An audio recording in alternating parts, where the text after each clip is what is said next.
Demystifying the Data, Module 2 of 3. This training module will guide you in data gathering, decision making, and dialoguing with staff and parents about students with individualized education plans. This module will assist participants in answering the following questions. Why collect data? How often should data be collected? What are the different examples of data? What are ways to collect data? How do data impact IEP goals? Today's data-driven educators are expected to collect, organize, analyze, and report on students' progress by collecting relevant information called data. We continue to ask ourselves, why do we collect data? Data are collected for several reasons. To assist us with determining if students are making progress towards meeting their IEP goals, it assists us with knowing how students are progressing throughout the curriculum. Also, it assists us with making informed, objective decisions about student instruction, student placement, and the effectiveness of teaching practices.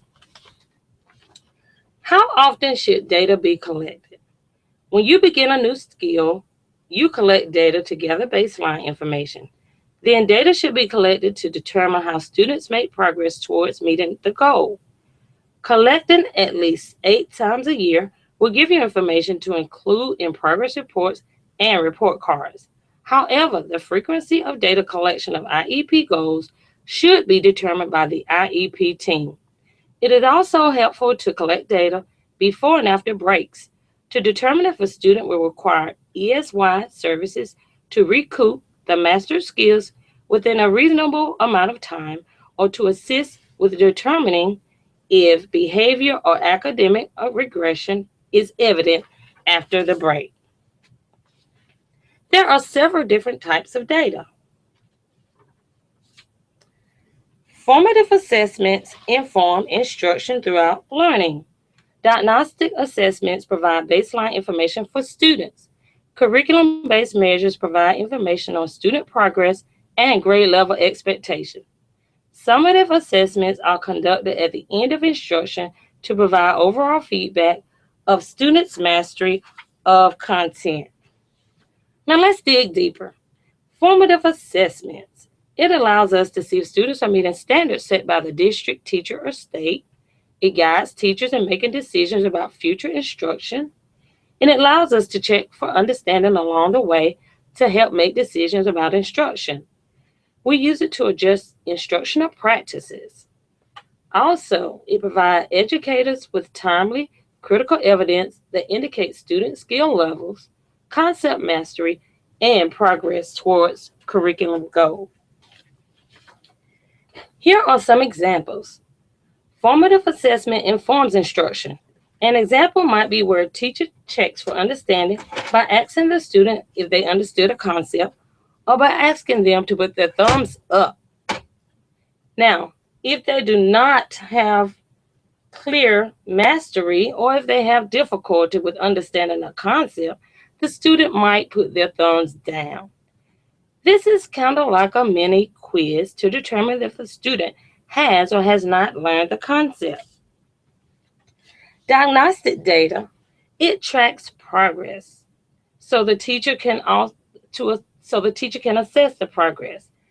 They can also share with administrators or monitor goals to determine next steps.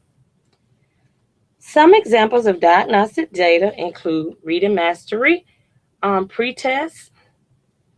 Data also provides us a roadmap of where to go. Curriculum-based measures, also called CBM. It is used to determine grade level performance. It provides information about a student's rate of improvement. Here are some examples of CBMs in which you may be familiar.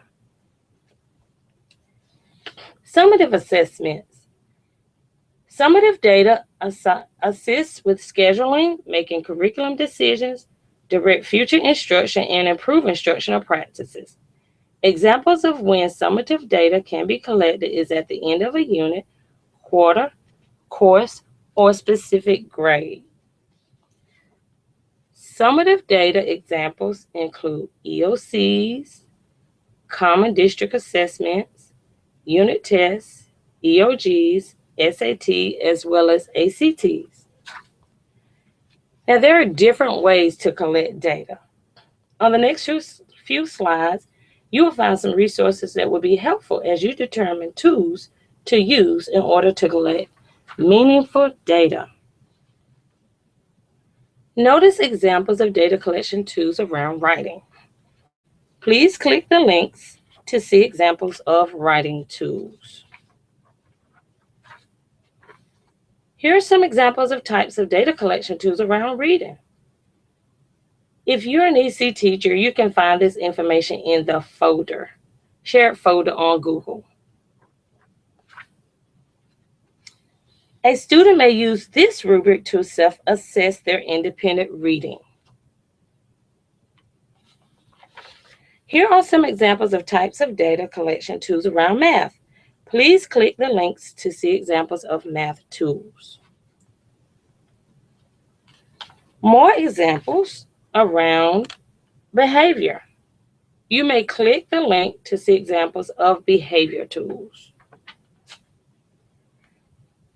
You may use this flowchart to determine which data collection method to use for collecting data on behavior.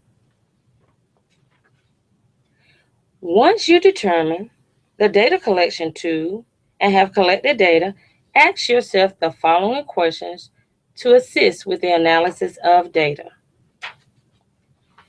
Here are more resources that are available for you to use as you begin gathering data, decision making, and dialoguing with staff and parents about students' IEPs. Thank you for your time and attention. Let's start collecting data.